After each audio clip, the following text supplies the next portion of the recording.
हरि ओम. सार्थक वाटे झाली या वेचाचे, जीवनगाथा एका तपस्विनीची.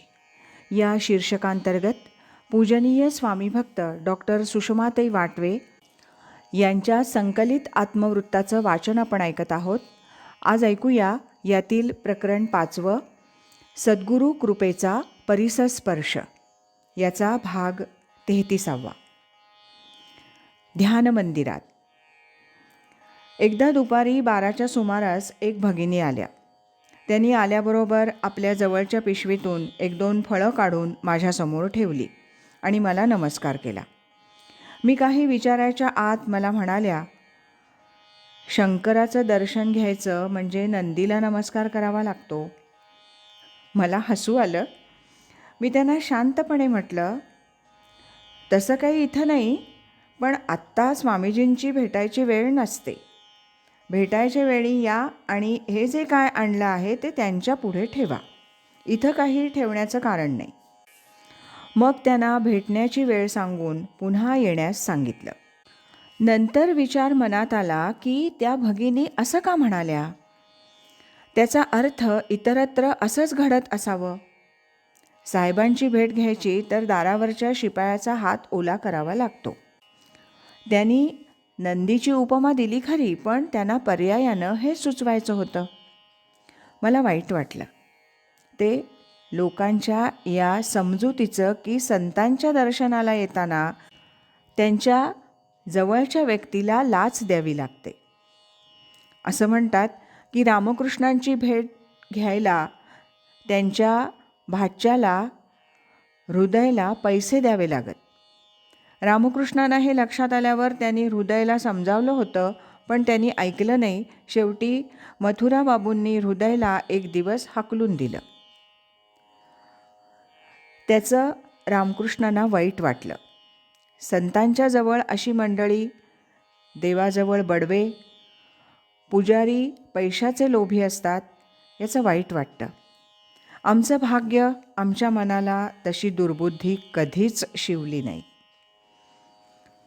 ध्यान मंदिराची वास्तू तयार झाल्यानंतर स्वामीजींकडे अनुग्रहासाठी येणाऱ्या, दररोज संध्याकाळच्या केंद्रात आणि रात्रीच्या प्रवचनाला येणाऱ्या साधक श्रोत्यांची गर्दी खूपच होऊ लागली. त्याचबरोबर गुरुपौर्णिमेसारख्या महत्त्वाच्या वार्षिक उत्सवाला पुण्यातील आणि परगावहून येणारी अशी बरीच मंडळी उपस्थित राहू लागली. साहजिकच आता टिळक स्मारक मंदिरासारखी मोठी वास्तू घेणं आवश्यक झालं. परगावहून येणारी मंडळी दिवसभर कार्यक्रमाच्या जागीच थांबत असत. मंडळातर्फे चहा पाणी भोजन असं करण्याची पद्धत नसल्यानं मंडळी जवळपास कुठेतरी भोजन चहा घेऊन हॉलवर येत. मला अशी कल्पना सुचली की दुपारी 2 ते 5 काही कार्यक्रम नसतो. अशा वेळी 1-1.5 तास आपण असा कार्यक्रम आयोजित करावा की त्यात परगावच्या मंडळींनी प्रामुख्यानं सहभागी व्हावं. आपला आणि आपल्या गावी चालणाऱ्या पारमार्थिक उपक्रमांचा एकमेकांना परिचय करून द्यावा. त्यामुळे सर्व गुरुबंधू भगिनींचा एकमेकांशी परिचय होईल, वेळेचा सदुपयोग होईल, त्यातून कार्याची वाढ होईल. ही माझी कल्पना स्वामीजींना पसंत पडली. त्यांची अनुज्ञा मिळाल्यानंतर 3-4 वर्ष तो उपक्रम इतर मंडळींच्या सहकार्यानं यशस्वीरित्या पार पडला. एकमेकात खेळीमेळीचं वातावरण निर्माण झालं. कर्तबगार साधकांचा परिचय झाला. त्यातून निरनिराळ्या गावी लहान मोठी केंद्र सुरू झाली. स्वामीजी म्हणतात, आता तुझी स्थिती सर्व दृष्टीनं चांगली आहे. 2 वर्षापूर्वी घर सोडलेलं, दुसरं घर नाही. आता 2 वर्षानंतर तुझे सगळे प्रश्न परमेश्वरानं सोडवलेत. आता कुठलीही अडचण राहिली नाही. तरी मनाचे खेळ सुरू आहेत. एकदा सुरक्षित वाटलं की मग तो दगडावर बसला अथवा महालात बसला सारखाच. 18 वर्षापासून 50 वर्षांपर्यंत तू मनानं क्लेश काढलेस. त्यामुळे मन एक बनून गेलं. प्रत्येकाविषयी संशय येतो. तो असं तर करणार नाही, असा बरोबर उलटा विचार येतो. गेल्या 32 वर्षामध्ये जे जे झालं ते मनाच्या इतकं विरुद्ध झालं की आता मनाला काही सरळ वाटेल अथवा दुसरा काही सरळ करेल असा भावच होत नाही.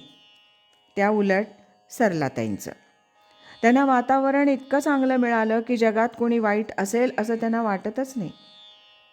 तुझ्या बाबतीत मन कधीही असा विचार करणार नाही की सगळे चांगले आहेत. याचं कारण सगळे वाईट तुझ्या वाट्याला आले, तेही 30-32 वर्ष. ज्या संस्थेत काम केलंस तिथंही लक्षात आलं की सगळा अनागोंदी कारभार आहे. असा प्रकार असल्यामुळे तुझं मन वळवायला मला 15-20 वर्ष लागली आणि अजूनही 70% काम झालं, 30% व्हायचं आहे. याचं कारण हेच, तू वाईट मुळीच नाहीस. कधीही मी सांगतो, त्यांची कामाची एक जिद्द आहे, शिस्त आहे. मला जे आवडतं ते आहे. पुष्कळ गोष्टी तशा आहेत. नियमितपणा, वक्तशीरपणा, टापटीप, नीटनेटकेपणा, कामामध्ये त्रुटी राहू नये अशी त्यांची इच्छा असते. जे मला आवडतं तसं आहे. पुष्कळ गोष्टी आहेत, पण ते मन नित्य संशयी राहणार. त्याचं कारण 30-35 वर्षांचं जीवनाचा बराच काळ त्यात गेलेला आहे. विचित्र जीवन गेलं आहे. म्हणून याच्यातून बाहेर पडायला खरोखरी वाल्मिकीनं जसं वारूळ वाढवलं तशी साधना व्हायला पाहिजे, हे माझं पक्कं मत आहे. आता हे त्या मानाने 10-15 वर्षात झालं. ते लवकर झालं त्याचं कारण तुला नित्य सहवास आहे, नित्य माझं सांगणं आहे. हजारो प्रश्न, हजारो उत्तरं त्या वेळेला दिलेली आहेत. मी देखील त्यासाठी खूप रक्त आटवलं. तुझ्यासमोर सारखं माझं जीवन आहे, त्यामुळे तुला पक्क लक्षात आलं की हे जीवन वेगळं आहे, आपल्याला तसं व्हायचं आहे. तथापि आपण होऊ शकत नाही. याचं कारण काही नाही. त्याच्यात तुझा कोणताही दोष नाही.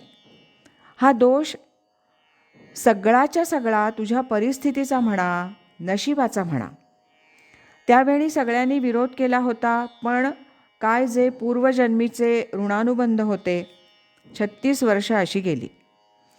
आता ही स्थिती सुधारायला आणि अमानित्वम अदंभित्वम हे गुण मिळवायला वेळ लागतोय.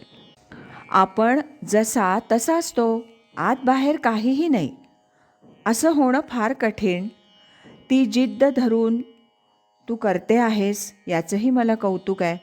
खूप प्रयत्न करते आहेस. त्रास आहे त्याच्यामध्ये, संघर्ष आहे. मागचे सगळे संस्कार आणि नवीन संस्कार जे स्वामी घडवतात ते, यामध्ये संघर्ष पण आहे. त्याला न जुमानता स्वामींवरच्या प्रेमानं, निष्ठेनं म्हणा, त्यांचं जीवन समोर बघत असल्यामुळे म्हणा, तू प्रयत्न करते आहेस.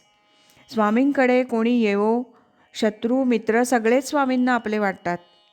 सगळे स्वामींच्यावर प्रेम करतात. स्वामी सगळ्यांच्यावर प्रेम करतात. हे तू प्रत्यक्ष बघतेस.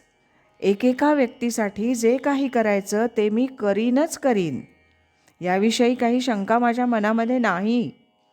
तेव्हा हा संघर्ष तुझ्या मनाचा आहे, बुद्धीचा आहे. बुद्धीला सगळं पटतं, तेव्हा तुला असुरक्षितता कुठेही नाही. स्वामी जोपर्यंत या देहानं जिवंत आहेत तोपर्यंत आपल्याला काय करायचं आहे? स्वामी सांगतील ते काम करायचं. स्वामींचं सर्वांवर प्रेम आहे, पण जशी ज्याची कुवत असेल त्याप्रमाणे त्याला काम सोपवणार ना. तसंच मी करतो. आज इथेच थांबूया. यानंतरचा 34वा भाग आपण उद्या ऐकूया.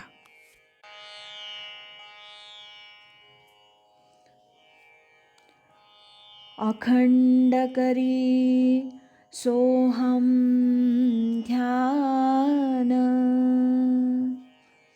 कृतार्थ जीवन होय त्याचे.